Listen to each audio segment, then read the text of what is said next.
अपने दुख और सुख में अपने नबी ही को याद किया करते हैं, नबी ही को याद किया करते हैं। वरना हमने वो लोग भी देखे हैं, जरा से टके भर की दौलत आ गई ना तो फिर सबसे बड़ा डीजे करके आ रहा और कह रहा मौलाना देखियो इलाके में ना नाम हो जावे, दीवारें हिल जाएंगी, दीवारें ऐसा बजेगा, चल बजा ले बेटे, जिस दिन कब्र में जाएगा ना तो अल्लाह सातों तबक खिला देगा तबक।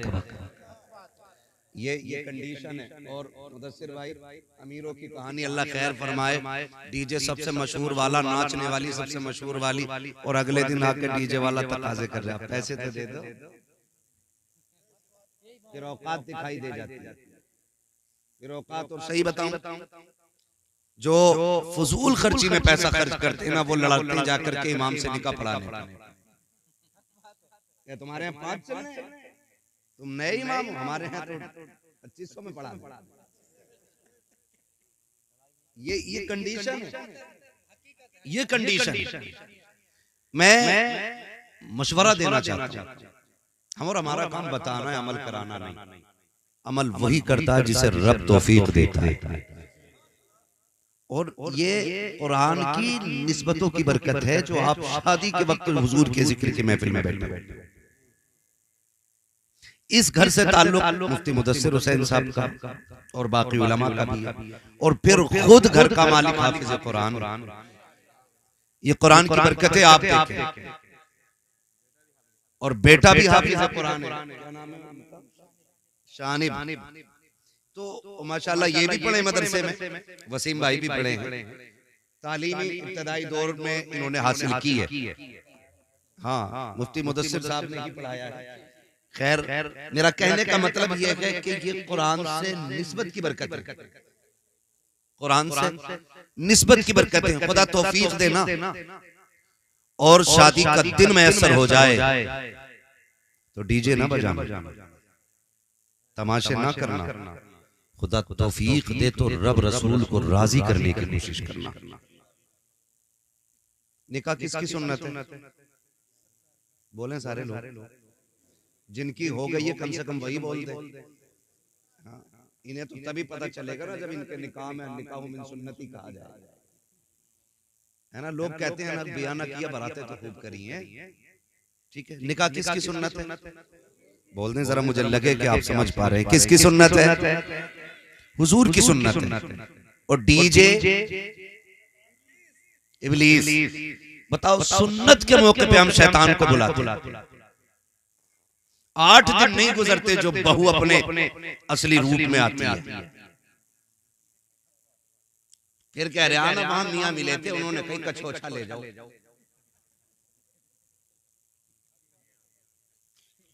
हाँ, सही कह रहा हूं मैं, कछोछा ले जाओ। वहां नीर का पानी पिलाया भी, नहलाया भी, लगाया भी, हुआ कुछ नहीं।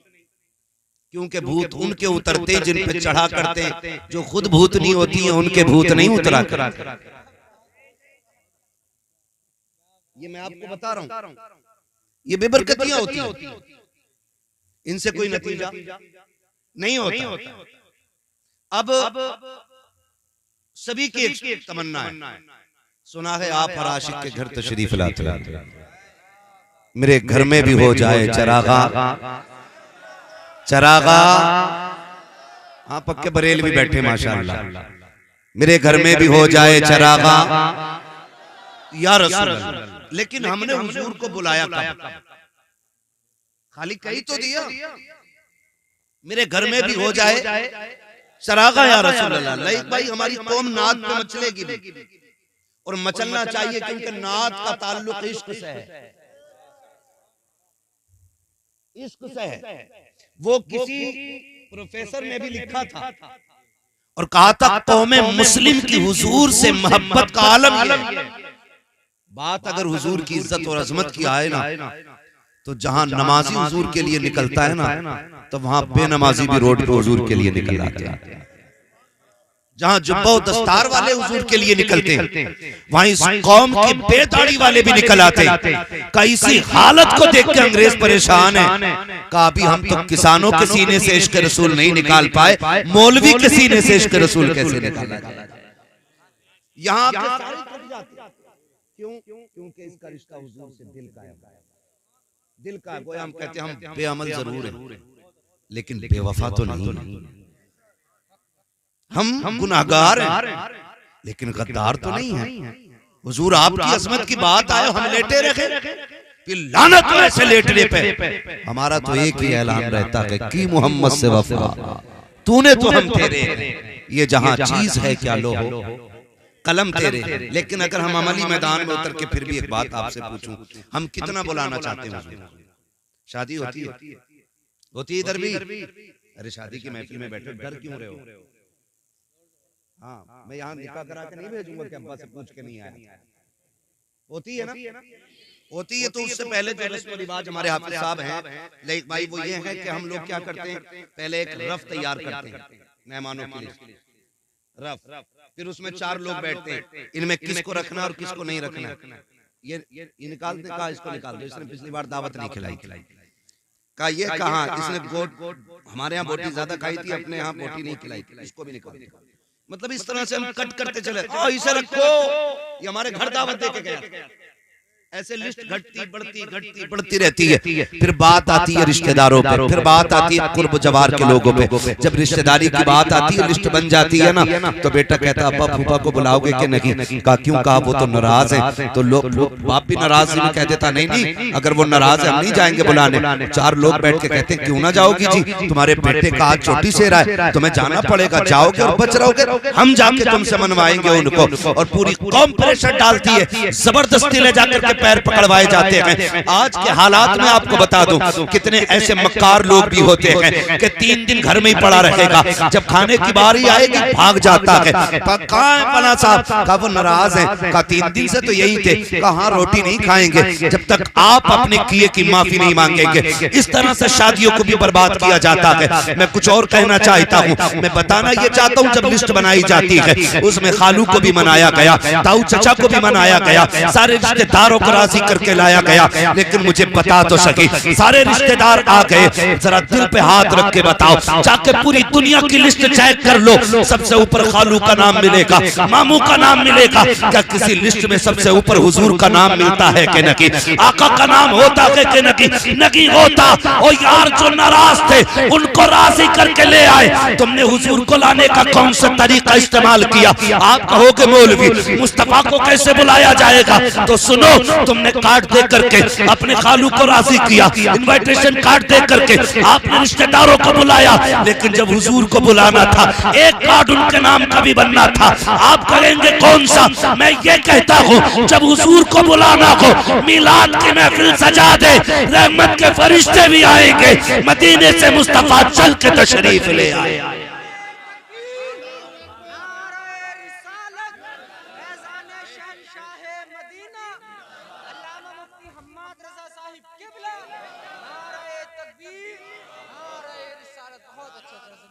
हाँ भाई महफिल रखो, जरूरी नहीं है हम्माद आए, मुफ्ती मुदस्सिर साहब आए, लयक भाई आए, ये शोहरा, ये उलमा आए, एक भी मस्जिद के इमाम को बैठा के उनकी नात खानी शुरू करा दे। बात लहजे की नहीं है, बात अंदाज की नहीं है, बात हुजूर की नात की है।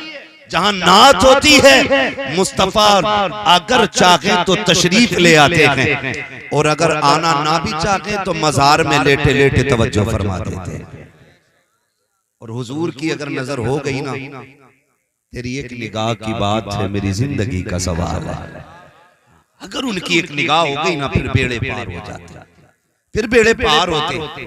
इसलिए मैं कहता हूँ खुदा तौफीक दे, दूल्हा बनो ना तो दूल्हा तुम बनो। महफिल सजी हो, सेहरा आमीना के लाल का पढ़ा जाना चाहिए। वाह वाह माशाअल्लाह माशाअल्लाह। वो सरवरे किश्वरे रिसालत जो अर्श पर जलवागर हुए थे, मैं डाले तरफ के सामा अरब के मेहमान के लिए थे। फिर देख सेहरे में 4 चांद लगते हैं कि नहीं? वाह वाह वाह माशाअल्लाह। तुम कितनी महंगी रंडी लाके नचा लो, ठीक है 4 बंदे तज़किरा करेंगे, लेकिन जिसकी शादी में हुजूर की बातें होती है ना, उसका तज़किरा अर्शों पे रब फरमाया। वाह वाह वाह क्या बात है मुफ्ती साहब। और मैं नौजवानों हाथ जोड़ के कह रहा हूँ, ये सेहरा तेरी कोशिश नहीं है, तेरी मेहनत नहीं है, ये सेहरे उनके बनते हैं जिनकी रब तकदीर बुलंद करता है। ये आप में भी बहुत सारे साहिब औलाद होंगे, ठीक है ना, हम लोग भी साहिब औलाद हैं, अल्लाह बेटा देता है, कितनी खुशी होती है। और फिर माँ पैदा होते ही कहने लगती है मेरा चांद आ गया। चांद वो इससे नीचे लफ्ज नहीं बोलती है, काला भी है ना फिर भी चांद, ठीक है ना। कैसा ही है, माँ के लिए चांद होता है, और हर माँ के लिए उसका लाल चांद होता है, और हर लाल के लिए जो उसकी माँ हो सकती है ना, वो दुनिया में कोई नहीं हो सकता। ये भी क्लियर है, जो माँ हो जाएगी वो कोई नहीं हो सकता।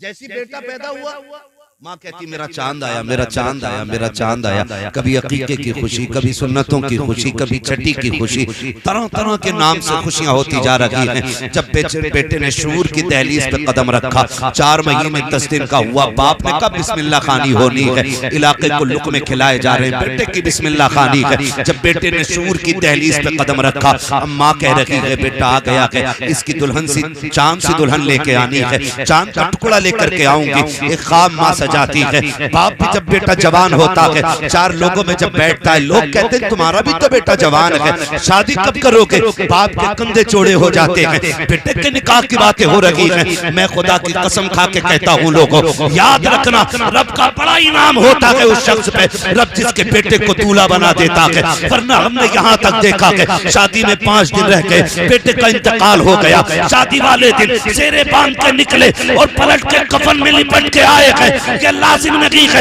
अगर तूने सेहरा बांधा है खैरियत से आ जाएगा, अगर खैरियत से आया है तो ये सिर्फ तेरी खुशी नहीं है, माँ की खुशियों की तकमील हो रही है, बाप का ख्वाब पूरा हो रहा है, यारों की खुशियों में 4 चांद लग रहे हैं, दोस्तों अहबाब मचल रहे हैं। ओ लोगों, खुदा ये वक्त दे गाने न बजाना, अगर बजाना तो मुस्तफा की नातों के तराने बजाना। नारे तकबीर, नारे रिसालत, फैजान शहनशाह मदीना, ख्वाजा का हिंदुस्तान, नारे तकबीर, नारे रिसालत। बहुत अच्छी। जिंदगी के सारे काम सिर्फ निकाह पे खत्म नहीं हो जाते, उसके बाद नेक औलाद इंसान के लिए सबसे बड़ी नेमत होती है। नेक औलाद, फर्माबरदार औलाद।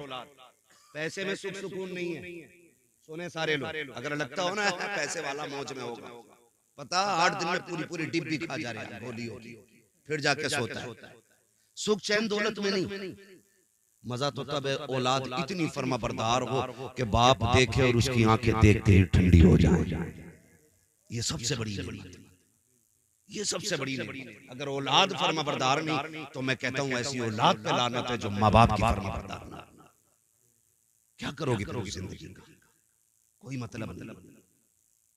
अगर सुकून दौलत में होता ना तो फिर अमीर 16 घंटे सोता, गरीब 3 घंटे। लेकिन उल्टा है, अगर गरीब को जरूरतें ना उठाएं तो ये 12 घंटे नहीं उठेगा। क्यों? वो कभी गोली नहीं खाता, वो कहा था किसी ने फुटपाथ पे सो जाते हैं अखबार बिछाकर, मजदूर कभी नींद की गोली नहीं खाता। अमीर होना बुरा नहीं है, लेकिन दौलत हजरत उस्मान गनी वाली होनी चाहिए, फिरौन वाली नहीं, शद्दाद वाली नहीं, हामान वाली नहीं, दौलत उस्मान गनी वाली होनी चाहिए जो रब रसूल के रास्ते में लगती रहे। और हम तो कहते हैं, मैं नौजवान बैठे, मैं सबसे कहूंगा मेहनत करें और अमीर बने, ताकि आप माँ बाप का बोझ न बने, बल्कि अपने घर वालों का बोझ उठाने के लायक बन जाए। हर नौजवान कोशिश करे, अब तो आग लग गई है, जिधर को निकल जाओ हर कोने पे लिए बैठा, हर कोने पे इतनी ठलवी कौम हो गई हमारी, 3 बजे तक जाग रही है, कोई काम भी नहीं है।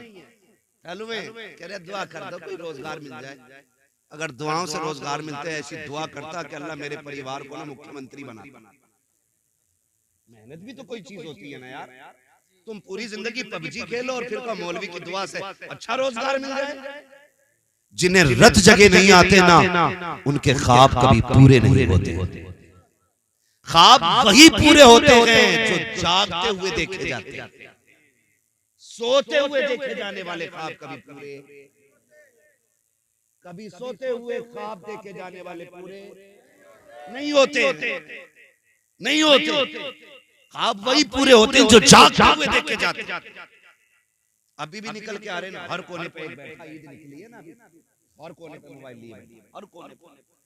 हाथ जोड़ के कहता हूँ निकलो इससे और इतने आगे बढ़ो, इतने आगे बढ़ो कि लोग देख के कहें कि हुजूर की उम्मत में भीख मांगने वाले कम नजर आते हैं और लोगों को भीख देने वाले ज्यादा नजर आया करते हैं।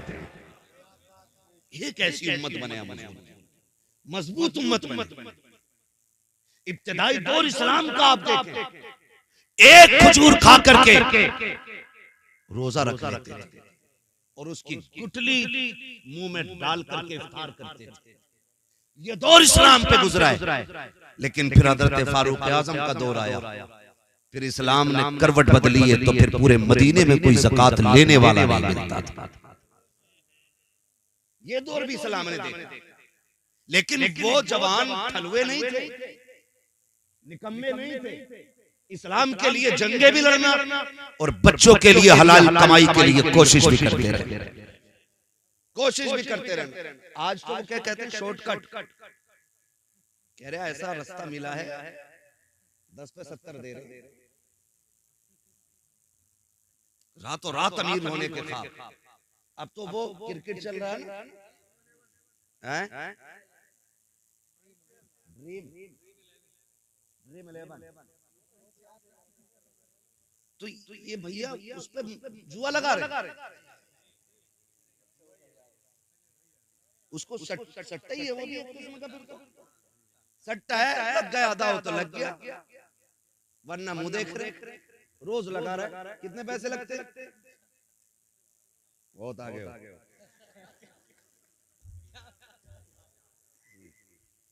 ठीक है, मैं आपको बताना चाहता हूं, हमारे 1 रुपए की वैल्यू जानते हैं आप? 1 रुपए की वैल्यू फरमाया गया, अगर मोमिन की हलाल कमाई का 1 रुपया कब्र में गिर जाए, तख्ते लगा दिए गए, हुक्म यह है कि तख्ता हटाया जाए, पहले रुपया निकाला जाए, फिर दफन किया जाए। तुम्हारे 1 रुपए की वैल्यू यह है, और लालच लेकर डूब गया हमें, शॉर्टकट के चक्कर में हराम पे उतर आए हम।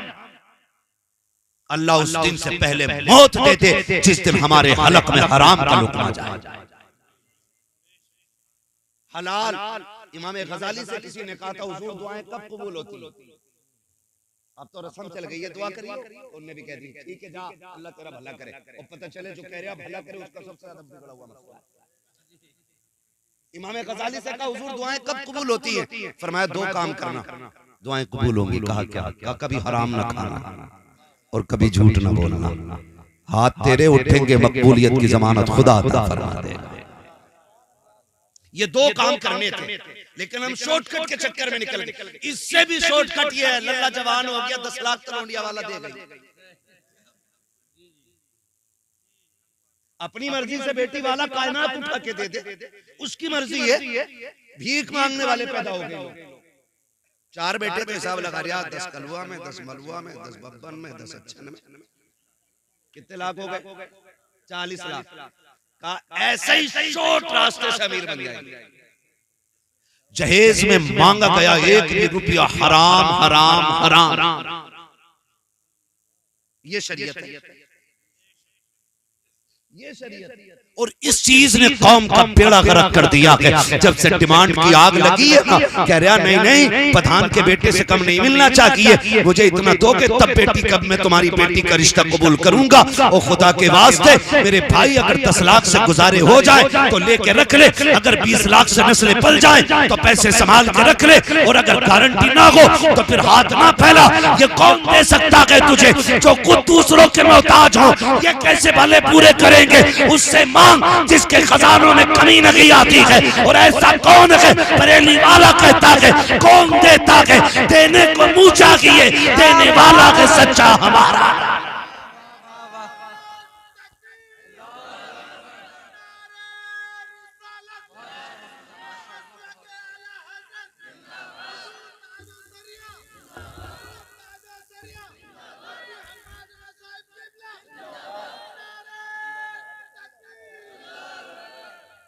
जो है सारे लोगों की डिमांड तो नहीं करेंगे इंशाअल्लाह, बहुत कम हाथ उठे, लग रहा सारा बिजनेस यही है।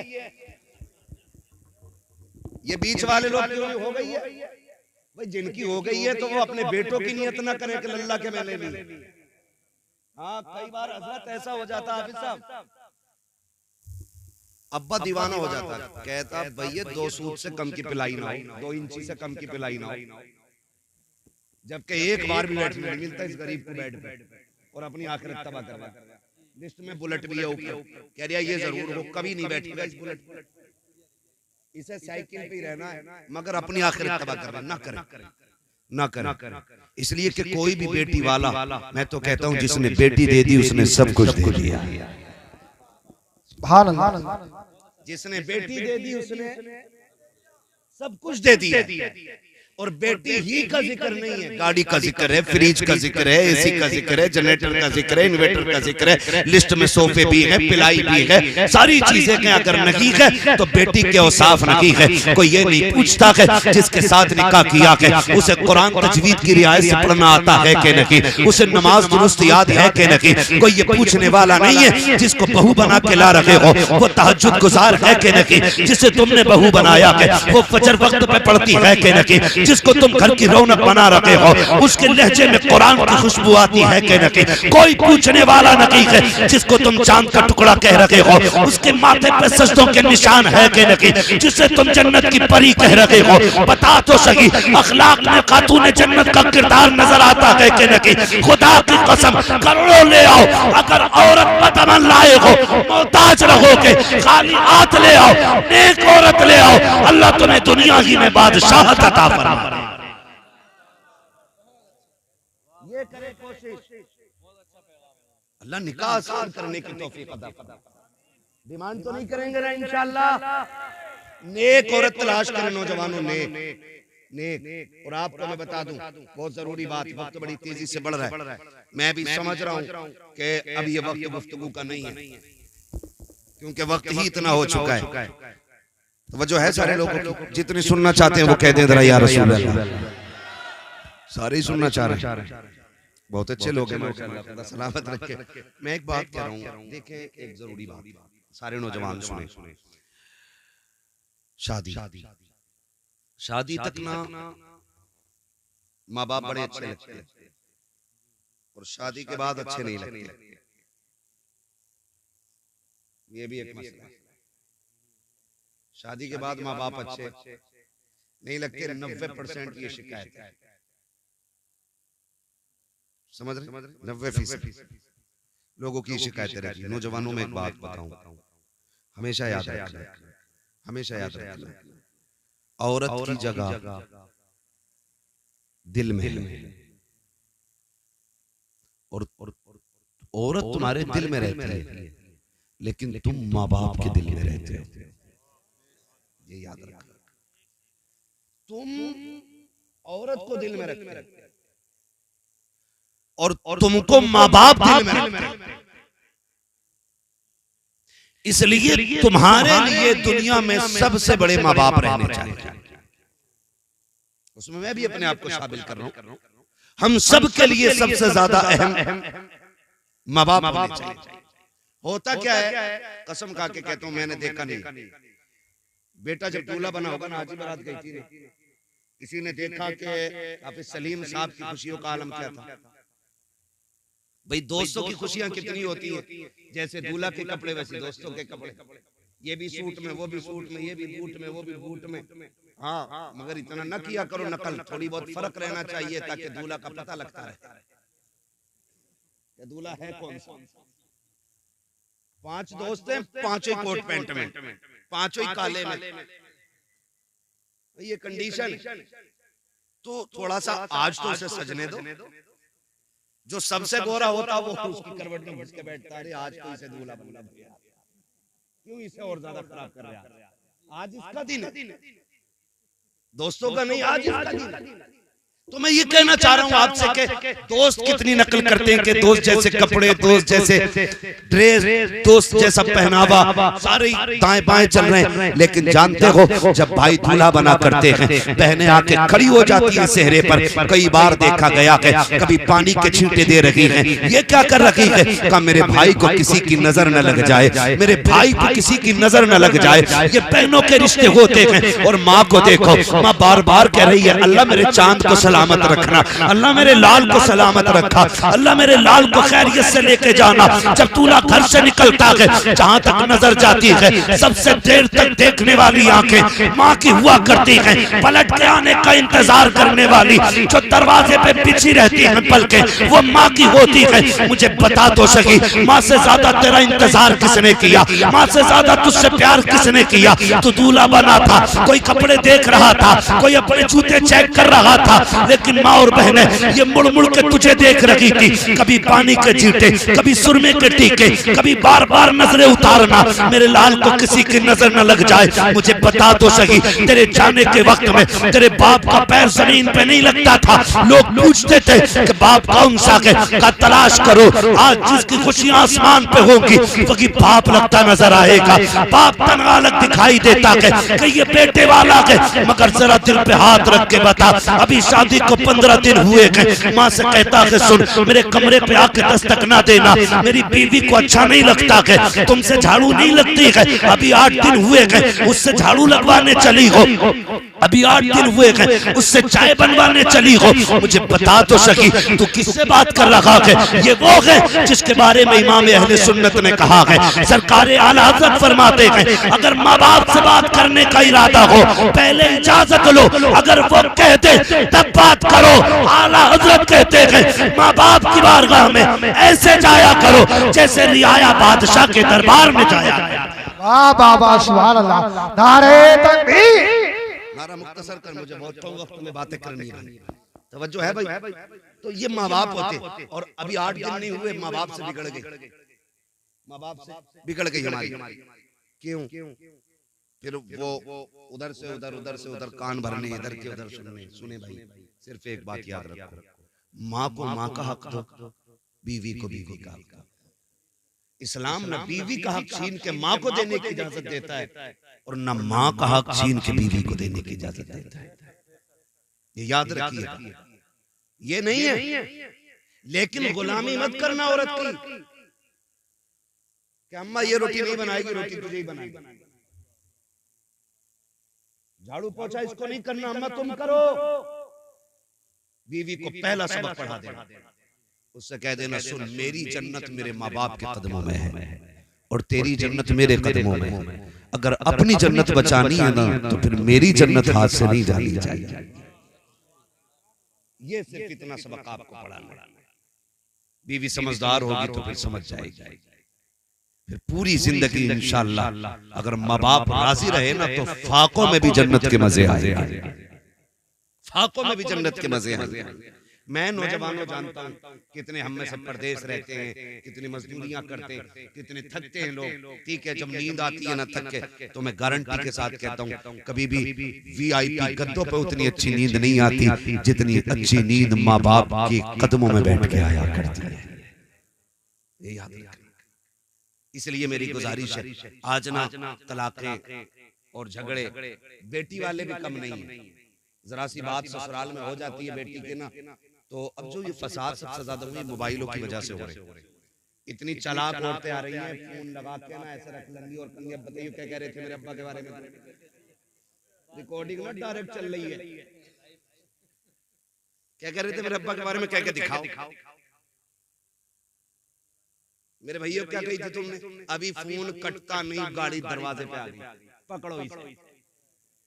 और फिर ये सोचते हैं कि हम तुर्रम खां हैं, हम यूं कर देंगे यूं कर देंगे। याद रखना, बेटी का गुजारा बाप के घर नहीं शोहर के घर होता है। आप कुछ भी कर लें, वो ताकत तुम्हारे पास नहीं है जो रब ने उसके शोहर को दी। आप कुछ भी कर लो, आप मंत्री हो, संतरी हो, पैसे वाले हो, पावर वाले हो, ताकत वाले हो, मुट्ठी में आपकी ताकत है। लेकिन जो तलाक की पावर शोहर के पास है ना, उसने 3 बार अगर बोल दिया ना तलाक तलाक तलाक, बेड़ा ही गर्क हो जाता बेटी। इसलिए बेटियों के मामलात में भी आसमान पे ना उड़ा गए जाके। क्या कह रहा था भाई तू? थप्पड़ मार दिया। याद रखना, शोहर हर हाल में शोहर होता है, शोहर हर हाल में शोहर होता है। शोहर मरना गवारा करता, लेकिन जिल्लत गवारा नहीं करता। कभी किसी भी शोहर को उसकी बीवी के सामने जलील न करना, वरना फिर तुम्हें हाथ धोने पड़ जाएंगे। तो कमी बेटी वालों के लिए एक अच्छी जिंदगी गुजारने के लिए हुजूर का तरीका अपनाना पड़ेगा। हुजूर का तरीका देख मैं बता दूं, आज हम में कोई अबू बकर नहीं है, आज हम में कोई उमर नहीं है, आज हम में कोई उस्मान गनी नहीं है, आज हमारे बीच कोई मौला अली नहीं है, आज हमारे बीच कोई सहाबी नहीं है, आज हमारे बीच कोई ताबई नहीं है। इतने लोग बैठे हैं, हम में कोई जाहिर में वली भी नहीं लगता है। कोई किसान है, कोई मजदूर है, कोई इमाम है, कोई खतीब है, बस अपने अपनी जिम्मेदारियों पे लोग लगे। मगर बता, कायनात में कोई सैयदा आमीना के लाल के जैसा हो तो ला के दिखाओ। और जानते हो, जिनसे मेरे नबी ने निकाह किया पहला, उस खातून को हजरत खदीजतुल कुबरा कहा जाता है। क्या कहा जाता है? हजरत खदीजतुल कुबरा। ये हुजूर की पहली बीवी। हुजूर के साथ 25 साल गुजारे। कितने? 25 साल गुजारे। इनका लेवल क्या है? आका फरमाते पूरी कायनात में इस्लाम का एहसान है, लेकिन इस्लाम पे मेरी खदीजा का एहसान है। ये इनका लेवल है, ये इनका स्टेटस है, ये इनका मकाम है। आका फरमाते पूरी कायनात पे इस्लाम का एहसान, लेकिन खदीजा वो है जिसका इस्लाम पे एहसान। अब आप जरा देखें, एक दिन मेरे नबी की अम्मी हजरत हलीमा सादिया रज़ी अल्लाह ताला, ये कौन है? ये हुजूर की रिजाई अम्मी। कैसी अम्मी है? रिजाई अम्मी उस माँ को कहा जाता है जिसने दूध पिलाया हुआ। हकीकी माँ वो होती है जिसने पैदा किया, रिजाई वो होती है कि जिसने सिर्फ दूध पिलाया हो। हजरत हलीमा सादिया वो है जिन्होंने दूध पिलाया है। एक दिन इत्तेफाक से सफर करते करते मुस्तफा की चौखट तक आ गई, आकर के बैठी है हजरत खदीजतुल कुबरा रज़ी अल्लाह ताला अन्हा सामने खड़ी है। आका जो हुक्म दे रखे हैं, तोड़ के लाती है ला के दे देती है, तोड़ के लाती है जाती है ला करके दे देती है। जब तक हजरत हलीमा घर में रखी, हजरत हलीमा जब तक घर में रखी, हजरत खदीजतुल कुबरा बैठी नहीं थी। जब आप रुखसत हो गई, मेरे नबी ने उम्मुल मोमिनीन हजरत खदीजतुल कुबरा का हाथ पकड़ा और कहा था शरीक हयात एक बात तो बताओ, जब तक मेरी माँ घर में रखी तुम बैठी क्यों नहीं थी, खड़ी क्यों रखी? कहा महबूब वो आपकी माँ है, अगर आपकी माँ है तो मेरी भी माँ है। मैं इस डर से नहीं बैठी थी कहीं वो किसी चीज का हुक्म दे और मुझे उठने में ताखीर हो जाए, मैं इसलिए खड़ी रखी कि जो आपकी माँ बोलती रखे खदीजा तोड़ के करती रखे। कहा महबूब ये निजाम जमाने को बताना है कि जो शोहर की माँ होती है उसी तरह बीवी के लिए वो उसकी भी माँ हुआ। और आज शोहर खुद कह रहा लेटी रहे, तेरे सिर में दर्द है, अम्मा रोटी डाल दिए दो। शोहर नहीं, ये दलाल है। हद हो गई भाई, हद हो, चापलूसी की भी हद हो। माँ बाप हजरत खदीजतुल कुबरा खड़ी रही, आज तो देख के खड़ी नहीं होती जनाब। और कंडीशन कुछ बेगैरत घरानों की ऐसी है कि दुपट्टे भी सर पे नहीं रखती ससुर को देख के। और बहुआ कहती बड़े मियां कहां? बहुआ इसलिए बड़े मियां कह रही है क्योंकि बेटा खुद कह रहा ना हाजी जी कहां? अपने अब्बा को प्रधान मुखिया हाजी जी अब्बा कहते हुए इसकी जबान टूट रही है। नसीब वाले जिनके सर पे बाप का साया होता है, नसीब वाले, मुकद्दरों वाले जिनके सर पे ममता का आंचल होता है। प्रधानी कह रहे हो, हजन कह रहे, माँ कहा करो माँ।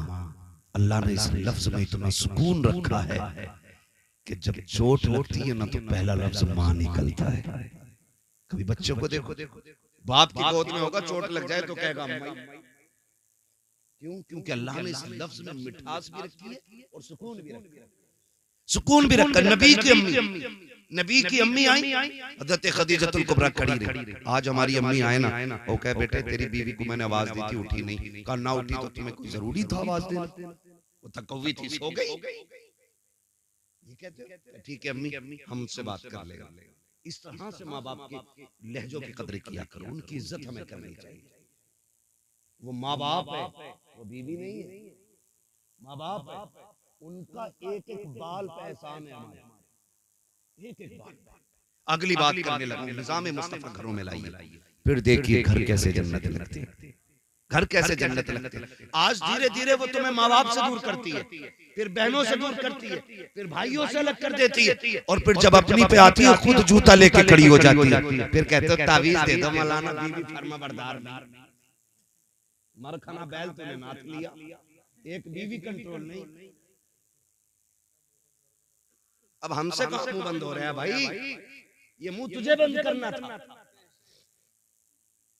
तो कंडीशन ये हो जाती है, फिर क्या, फिर तो आ रहा थक के, कह रहा पानी लियो जरा, कह रही पी लो, मैं कौन सी ठाली थी सुबह से, तुम्हें क्या लग रहा है मैं खाली बैठी थी। का गुड्डू को नहलाया, बब्बो के कपड़े धोए, पोछा लगाया, फिर साहब किया, शोहर से ज्यादा अपने काम गिना देती है। ये मक्कार औरतों की निशानी होती है, मक्कार बदअमल औरतों की पहचान है। जो फर्माबरदार होती है ना, शोहर की पहली आवाज पे दौड़ जाती है, पहली आवाज। शोहर थक के आया, खुद बीमार होकर पड़ गई। होता क्या है, कभी बाहर ना मोहल्ले में दिन भर घूमेगी, शोहर के आने के टाइम चद्दर ओढ़ के, क्या हुआ कि सिर में आधे में बड़ा दर्द है, आधे में दर्द है तो सर घर सर पे उठा लेती है, पूरे में हो तो क्या करे, करिए कि सर में दर्द। जाओ जाके बेटियों को सबक दो। घर ऐसे नहीं चला, घर ऐसा चला करते हैं, शोहर थक के आए ना, बिस्मिल्लाह पढ़ के उठ, गिलास पानी का लेके बगैर के जाके खड़ी हो जा। तुझे नहीं पता जब तू उसे मुस्कुरा के देखेगी, वो तुझे मुस्कुरा के देखेगा, अल्लाह दोनों के सारे गुनाह माफ फरमा देगा, सारे गुनाह बख्श दिए जाते हैं। वो तो निहायत सस्ता सौदा बेच रहे हैं जन्नत का, हम मुफलिस का मोल चुकाएं, अपना हाथ ही खाली, अपना हाथ ही खाली है। इतनी आसान भी है जन्नत, लेकिन घर को जहन्नम बना रखा है। अगर कह दिया मेरे लिए ऐसा जोड़ा लाना जैसे अच्छन की बीबी ने पहन रखा था, अगर वो वैसा जोड़ा न लाया फेंक देती है, फेंक कह के मैंने अपने बाप के घर कभी ऐसा नहीं पहना। जाओ जाके बेटियों को पढ़ाओ कि बाप के घर जो तूने सोना पहना, चांदी पहना, हीरे जवाहरात पहने, पहन लिए, कभी इसका तस्करा तूने शोहर के घर नहीं करना जा करके। वो तुझे जिस हाल में रखे तुझे उस हाल में रहना है। तेरी बेटी नबी की बेटी से बड़ी नहीं है, तेरी बेटी मुस्तफा के घर दूल्हा बन के आने वाले, तेरा बेटा अली से बड़ा नहीं है, ज्यादा इतराने की जरूरत नहीं है। मुस्तफा को देखो, जब बेटी का रिश्ता किया था आका करीम ने कहा था फातिमा मैंने तेरे रिश्ते का फैसला अली के साथ कर दिया है। खातून जन्नत सैयदा तैयबा ताहिरा आबिदा जाहिदा रकिया तकिया नकिया सैयदा फातिमा ज़हरा आंखों में आंसू भर लाई थी। आका करीम ने कहा था फातिमा अली से बेहतर जमीन पे तेरे लिए मुझे कोई मर्द नजर नहीं आया, इसलिए मैंने तेरे लिए अली का इंतखाब किया है। अली गरीब जरूर है लेकिन अली नबी का भी प्यारा है, खुदा का भी प्यारा। नारे तकबीर, नारे रिसालत, मसलके आला हजरत उलमा अहले सुन्नत हजरत अल्लामा मुफ्ती अब्बास रज़ा साहिब मुरादाबादी, नारे हैदरी। शुक्र अल्लाह का, मैं सही बता रहा हूँ, बड़ा सुख है दीन में। हमारे घर के 7 दामाद हैं, 7 पढ़े लिखे लोग हैं, और इतनी सुख सुकून की जिंदगी है। कभी कोई टेंशन, कभी चैंचे, कभी पैंपे ही नहीं, कभी मसला ही नहीं कि उसका हाथ पकड़ के लाओ, उसका लाओ, मुझे काट क्यों नहीं आया, मुझे देख नहीं आया, मेरा मुंह क्यों नहीं देखा। उनके सारे पढ़े लिखे लोग हैं। तो फिर जब जिंदगी हुजूर की शरीयत के दायरे में चलती है ना, तो बड़ा सुकून होता है, बड़ा सुकून होता है। बहने अल्लाह ने साथ दी, साथों पढ़ी लिखी कारिया, बड़ा सुकून रहता है। ऐसा माहौल घरों का बना, ऐसा माहौल बना। जब ये जिंदगी होती है ना, तो फिर फर्मा बरदारी और सुकून में जो मजा आता है ना, वो खाली ससुर से लिए गए 15 लाख नहीं, एक फोड़े में 15 नहीं, 15 के 35 निकल जाते हैं। ये याद रखिएगा। इसलिए हराम के चक्कर में ना पड़ना, मेहनत से अपनी कमाई से लाओ, फिर 5 में अल्लाह 50,000 की बरकत दे देता है। मेहनत का होना चाहिए, मेहनत का होना चाहिए, अपनी कमाई का। भीख में मिले हुए से क्या यार, तुमसे हमसे सबसे ज्यादा पैसे तो उन फकीरों के पास है जो जामा मस्जिद के गेट पे बैठ के भीख मांगते हैं। पैसा तो उनके पास है, लेकिन इज्जत वाला पैसा होना चाहिए, हलाल वाला पैसा होना चाहिए। तवज्जो है सारे लोग? तो माहौल जब अच्छा होना तो फिर घर जन्नत लगता, बिगड़ जाती। हुजूर फरमाते 25 साल मेरी खदीजा ने मेरे साथ गुजारे, लेकिन 25 साल आका फरमाते मैंने तबलीग के लिए जाता था, आता था, लेकिन कब 25 साल में कभी मुझे दरवाजा बजाने की जरूरत नहीं पड़ी। ये कौन कह रहा है? ये नबियों का इमाम कह रहा है। 25 साल कहते कभी चौखट बजाने की जरूरत नहीं पड़ी।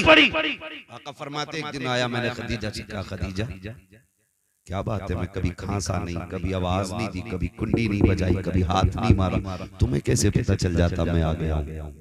बड़ी प्यारी बात खदीजतुल कुबरा ने कही थी, कहा हुजूर आप मेरे दिल में रहते हैं और आपकी खुशबू मेरी सांसों में रहती है।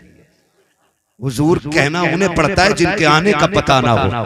आप आते हैं तो एहसास खुशबू से हो जाता है कि मेरा महबूब तशरीफ ला रहा है। ये किसने कहा? ये उम्मुल मोमिनीन हज़रत खदीजतुल कुबरा कह रही है। आज की बीवी कहती है मर जा, तू लौट के ना आए, ट्रक के नीचे दब जा, तेरा एक्सीडेंट हो जाए।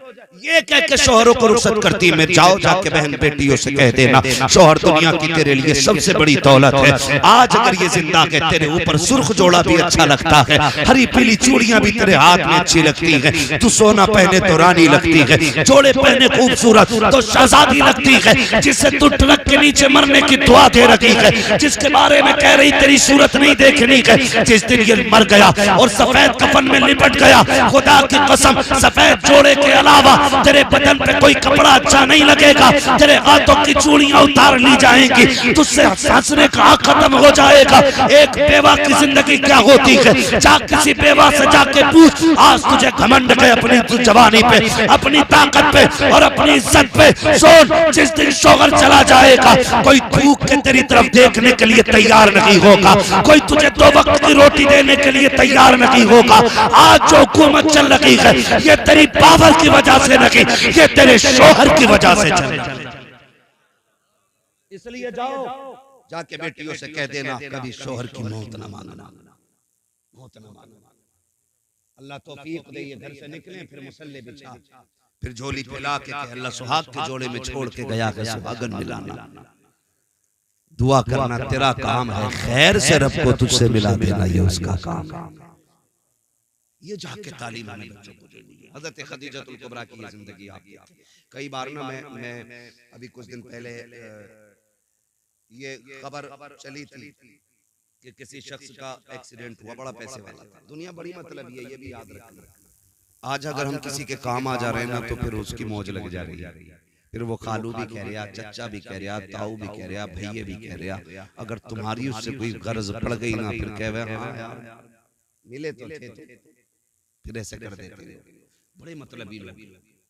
वो नौजवान उसका एक्सीडेंट हुआ, बड़े पैसे वाला था, उसके 50 से ऊपर दोस्त थे। कहते जब मेरा एक्सीडेंट हुआ इत्तेफाक देखे रीढ़ की हड्डी टूट गई, तो नसें उसकी जो डैमेज हो गई, फिर हाथ पैर काम करना छोड़ गए। उसने कहा फिर सारे दोस्त भी छोड़ गए, यहाँ तक कि जब हाथ पैरों ने काम छोड़ा बीवी भी तलाक लेके चली गई।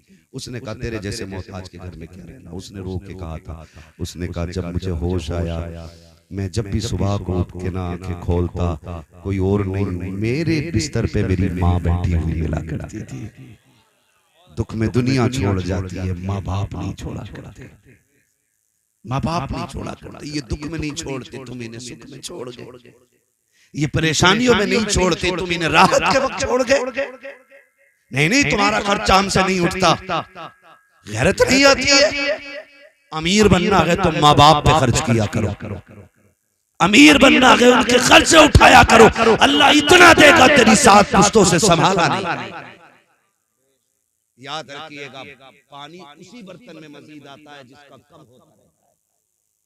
जो पहले से भरा रखा रहेगा वो सड़ तो जाएगा, उसमें नया पानी बोले नहीं आ सकता ना।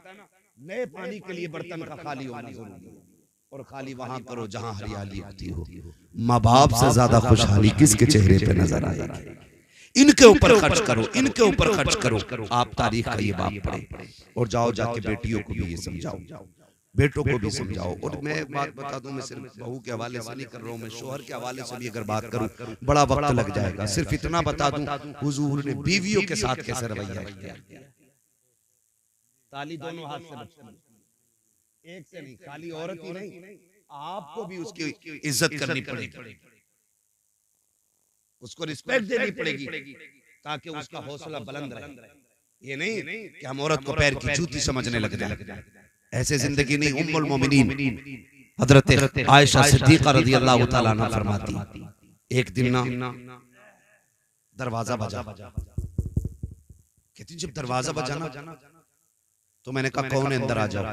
कहते एक बूढ़ी अंदर आई, कमर झुकी हुई थी। उसने कहा खदीजा तेरा शौहर नजर नहीं आ रहा। कहती उन्होंने इतना कहा, हुजूर बिस्तर से बड़ी तेजी से उठे, आपने तैबंद संभाला, फौरन बाहर तशरीफ लाए। फरमाते हुजूर आए, उस खातून को बैठाया, खुद भी बैठ गए। मुझसे कहा खदीजा घर में कुछ है? मैंने कहा जी या रसूल अल्लाह। कहा जो भी हो लेकर के आओ। कहा मैं अंदर गई, मैं खजूर लेकर के आई। कहा और भी कुछ है? कहा जी। कहा मैं फिर अंदर गई, दूध का प्याला लेकर के आई, खिलाया पिलाया। उसके बाद कहा कोई कपड़े हैं? कहा हाँ। कहा कपड़े रखे थे, मैंने एक जोड़ी कपड़े अता किए। कहा और भी कुछ है? कहा जी या रसूल अल्लाह एक चादर और है। कहते वो भी ला के दे दो। कहा वो भी चादर में दे चुकी। जब वो खातून चली गई, हजरत खदीजा हजरत आयशा सिद्दीका कहती हैं मैं पूछूंगी सरकार से कभी फुर्सत मिलेगी, आका ये औरत कौन थी? कहा ये भी मेरे दिल में ख्याल था। उम्मुल मोमिनीन आयशा सिद्दीका फरमाती हैं वो औरत चली गई, सरकार बिस्तर पे तशरीफ लाए। आका करीम ने हाथ कलाइयां आंखों पे रखी हैं, सरकार हिचकी भर के रोए हैं। जब आका करीम रोए हैं, उम्मुल मोमिनीन आयशा सिद्दीका फरमाती हैं मैंने दौड़ लगाई, हुजूर के बिस्तर पे पहुंची, आका का हाथ हटाया, नबी की ताड़ियां आंसुओं से तर गए। मैंने कहा महबूब मेरे माँ बाप कुर्बान हो जाएं। सरकार बताएं तो सही किस चीज ने रुलाया है? आका करीम फरमाते हैं आयशा तुम ये पूछना चाहते थी कि इससे मेरा रिश्ता क्या है, ये औरत कौन थी? आका जी बता दे। आका फरमाते हैं सुनो आयशा ये मेरी खदीजा की सहेली थी, उसके बचपन की सहेली थी। जब वो जिंदा थी तो ये आती थी, खदीजा भी इतना नवाजती थी जितना आज मैंने नवाजा है। आका करीम फरमाते हैं जब ये आई है तो उसके आने से मुझे खदीजा की याद आ गई। आयशा सिद्दीका ने कहा था आका इतना नवाजा आपने किस लिए? आका फरमाते हैं इतना इसलिए दिया है ताकि दुनिया में ये राजी हो जाए, कब्र में मेरी खदीजा की रूह राजी हो। सुभान अल्लाह, सुभान अल्लाह। हमारे नबी ने विसाल करने वाली खातून हजरत खदीजतुल कुबरा की रिश्तेदारी का इतना लिहाज किया कि आका करीम उनकी सहेली को पूरी इज्जत दे। आज हम बीवी के बाप, बीवी के भाई और बीवी के खानदान को इज्जत देने तैयार ना करना ऐसा। इसलिए मैं ये कहना चाहता हूँ अपने घरों के हालात ऐसे कर लें कि हमारे घरों में जन्नत का माहौल नजर आए। कुरान तो ये कहता हुन्ना लिबासुल लकुम व अंतुम लिबासुल लहुन, वो तुम्हारा लिबास हो तुम उनका लिबास हो। इस अगर लिबास पे तशरीह की जाए तो घंटे लग जाएंगे। बस इतना समझ लें कि कोई भी बीवी शोहर का राज खुद से अलावा दूसरे से कहे ही ना, अच्छाई या बुरा। और शोहर अपनी बीवी की कोई भी बुराई या ऐब तीसरे से न कहे। घरों में तब आग लगती है जब घर मियां बीवी के झगड़े में कोई तीसरा आदमी एंट्री करता है, चाहे वो लड़के की तरफ से एंट्री हो उसकी या लड़की की, फिर वो अच्छा बनने के चक्कर में गले करवा देता है। इसलिए आपसे मेरी गुजारिश है घरों को जन्नती माहौल में तब्दील करें, जन्नती माहौल में तब्दील करें। हम एक दूसरे का ख्याल रखें, एक दूसरे का ख्याल रखें, वो हमारा रखें हम उनका रखें, फिर देखें अल्लाह घरों में कितना सुकून अता फरमाएगा। आज हाफिज साहब क़िबला ने बेटे के निकाह के मौके पे इस महफिल को इसीलिए रखा था ताकि इस महफिल के जरिए लोगों तक हुजूर का दीन पहुंच जाए, हुजूर का दीन पहुंच जाए। आज के बाद अगर एक औरत अपने शोहर को इज्जत देने लग जाए या एक शोहर अपनी बीवी का हक अदा करने लग जाए तो समझ लेना आपका बुलाना कामयाब है, हमारा आना कामयाब है। अल्लाह हमें हुजूर के दीन पे अमल की तौफीक अता फरमाए। 1 घंटा हो चुका है, वक्त भी काफी है, कल वलीमा भी आप लोगों को खाना है। है ना, फिर सोना भी है थोड़ी देर। और अभी हमारे जो नाथ खां रह गए उनको भी आपको सुनना है। खुदा सलाम। सलामी बड़े नाराज लग रहे हो आप। नहीं तो देखो 1:45 बज गए।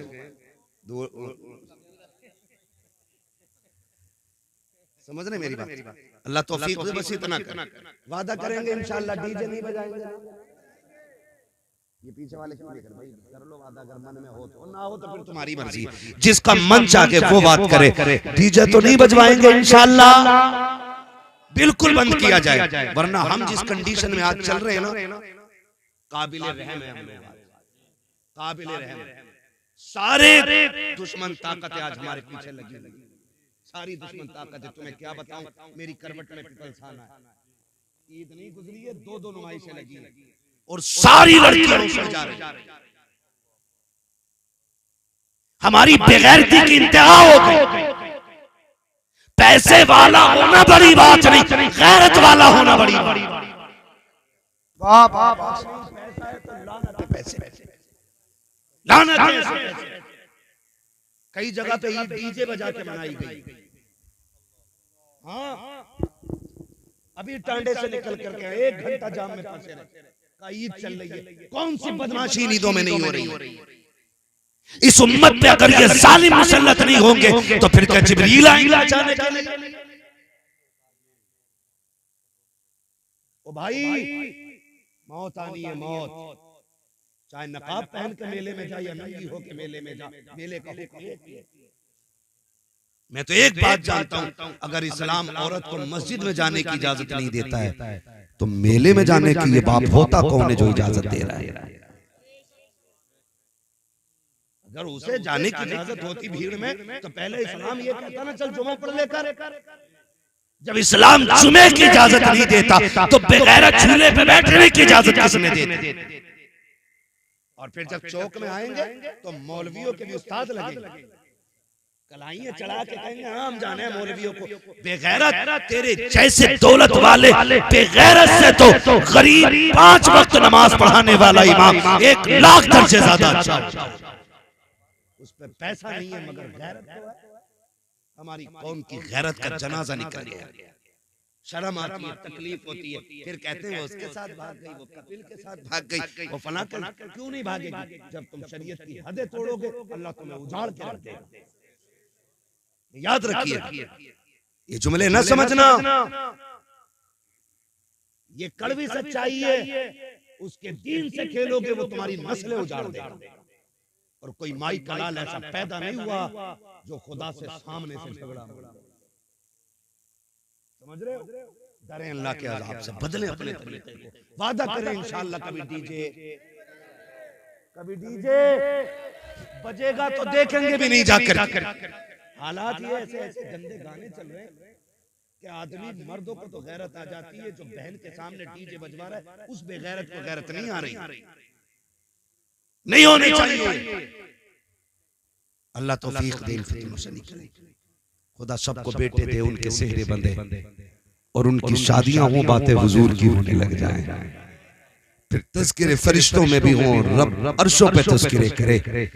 फिर देखें इंशाअल्लाह अगर सुन्नत के मुताबिक हमने निकाह अपने आसान कर लिया और हुजूर की महफिलें सजा दी तो हो सकता है हमारी 5000 बारात के खाने का तज़किरा वहां ना हो, हुजूर की 4 नातें सुनाने और सुनने वालों का तज़किरा होने लग जाएगा। ये करेंगे इंशाअल्लाह। वो बदले थोड़ा सा अपने आप को। याद रखिएगा अब जमीन तंग होती जा रही है, इतनी तंग हो गई है हम लोगों की जमीन कि अब पैर अगला रखने की जगह नहीं। डॉक्टर इकबाल ने आज के लिए कहा था, न संभलोगे तो मिट जाओगे हिंदी मुसलमानों, तुम्हारी दास्तां तक भी न होगी दास्तान।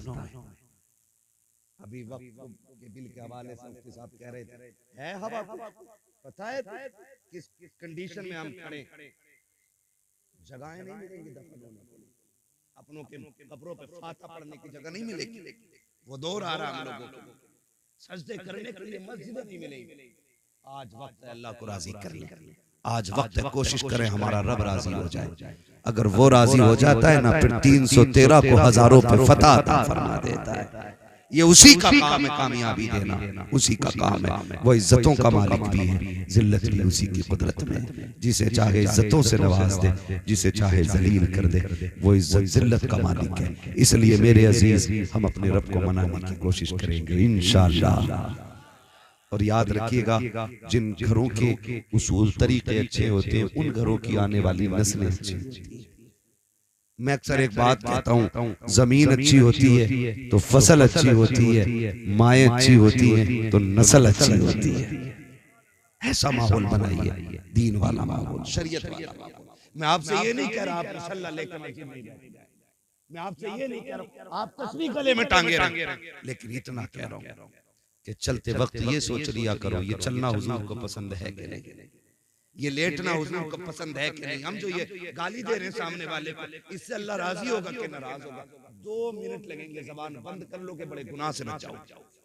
हमें बस इतना करना। अल्लाह हमें हुजूर के दीन पे अमल की तौफीक अता फरमाए और अल्लाह हमें हुजूर की शरीयत पर पाबंदी के साथ कामयाब रहने की तौफीक अता फरमाए। फरमाया गया, लक़द कान लकुम फी रसूलिल्लाहि उस्वतुन हसना। मेरे महबूब की जिंदगी आपके लिए बेहतरीन नमूना है। हुजूर की 63 साल जिंदगी पूरी कायनात के जीने के लिए काफी नहीं, बल्कि बहुत ज्यादा है। हुजूर के किरदार को देखे, हम तो मगरिब को देख रहे हैं, हम तो पश्चिम की रहने वाली मखलूक को देख कर नंगे हो गए, कपड़े उतर गए। नहीं, खुदा की कसम, केला वही अच्छा लगता है जो छिलके में होता है। नंगे फलों पे मक्खियां बैठा करती हैं। बहन बेटियों से कहो नकाब में रहो, औरत उतनी ही अच्छी लगती है जितने ज्यादा पर्दे में रहा करती है। ठीक है ना? ये उसूल बड़े मुश्किल होते हैं, बड़े मजबूत भी होते हैं। ये यहाँ आके बंदा फंस जाता है, पर्दे के मसले में आके बंदा बड़ा मुश्किल हो जाता है, बड़ा मुश्किल हो जाता है। लेकिन अमल करें, फिर देखें अल्लाह इसके सिले में जन्नत अता फरमाता है। मैं झूठ नहीं बोल रहा हूँ, ये मेरे बहनों ही, इन्होंने मेरी सिर्फ उस बहन को देखा जो इनके निकाह में, मेरी 7 बहनों में से सिर्फ उसको देखा जो इनके निकाह में, उसके अलावा किसी दूसरी को आज तक देखा नहीं, क्योंकि सारी पर्दा करती है। और ये हर दामाद का मसला है, ये नहीं कि सिर्फ इन्हीं का मसला है। ऐसा अमल कराओ, फिर खुदा की कसम बहन बेटी कब्र में जाएगी ना तो सिर्फ उसकी कब्र जन्नत नहीं बनेगी, उसके सदके में अल्लाह हम सब की कब्र जन्नत बना देगा। करेंगे इंशाअल्लाह।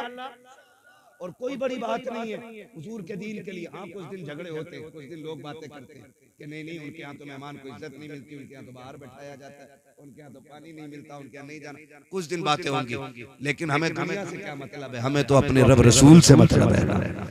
हाँ, मगर फिर समझ में आ जाता धीरे धीरे, फिर लोग समझ जाते हैं शरीयत क्या है, तबीयत क्या है। ठीक है ना? करेंगे इंशाअल्लाह ऐसा। ज्यादा से ज्यादा कोशिश ये करें कि एहतियात आ जाए। मैं समझता हूँ एकदम इतना पक्का पर्दा तो नहीं हो सकता है, लेकिन धीरे धीरे एहतियात करेंगे ना तो हर घर के अंदर कनीज़े फातिमा ज़हरा नजर आने लग जाएगा। हर घर के अंदर कनीज़े फातिमा ज़हरा। ठीक है ना? जिस तरह देखो दाढ़ी जो नहीं रखते ना, उनसे को रख ले, थोड़ी सी बड़ी हुई तो खुजाट हो जाता। हाँ, जो टोपी नहीं ओढ़ते, जुमे के दिन ओढ़े तो रकात पढ़ के ना ऐसा होता ना, गर्मी लगने लगी। और हम लोग हर वक्त टोपी ओढ़ने वाले लोग, हम अगर टोपी उतार दें तो ऐसा लगता है जैसे हमने कपड़े उतार दिए, क्योंकि आदत हो गई, आदत हो गई है। जिनके दाढ़ी नहीं उन्हें बोझ लगता है, जिनके है उन्हें पता ही नहीं लगता है। और पता नहीं है, खुदा की कसम चेहरे पे दाढ़ियां सजा लो, 100 ग्राम के तावीज लटकाने से बच जाओगे। ये सबसे बड़ा तावीज। और इसके बारे में फरमाया गया कि दाढ़ी कब्र में लेके जाओ, फरिश्ते भी हया करते हैं। और फरमाया गया जिसके चेहरे पे दाढ़ी होती है ना, हुजूर उसे कब्र में देख के मुस्कुराने लग जाया करते हैं। और फिर जब हुजूर मुस्कुराए, यूं मुस्कुराए जान सी कलियों में पड़ गई, यूं लब कुशा हुए कि गुलिस्तान बना दिया। कोशिश करें अल्लाह हमारी कब्र को रोशन फरमा दे, कब्र को रोशन फरमा दे। अल्लाह हमारे घरों में शरीयत का माहौल पैदा फरमा दे, हमारी बहन बेटियों की निगाहों में गैरत पैदा फरमा दे, हमारे नस्लों में, हमारे भाइयों में अल्लाह गैरत और हया हमारी नस्लों को अल्लाह नसीब फरमा दे, हया अल्लाह हमारी नस्लों को नसीब फरमा दे। बस जो हुए गलत तुमको माफ फरमाए रब कायनात। जिंदगी ने दिया साथ, फिर होगी मुलाकात, चमन रहा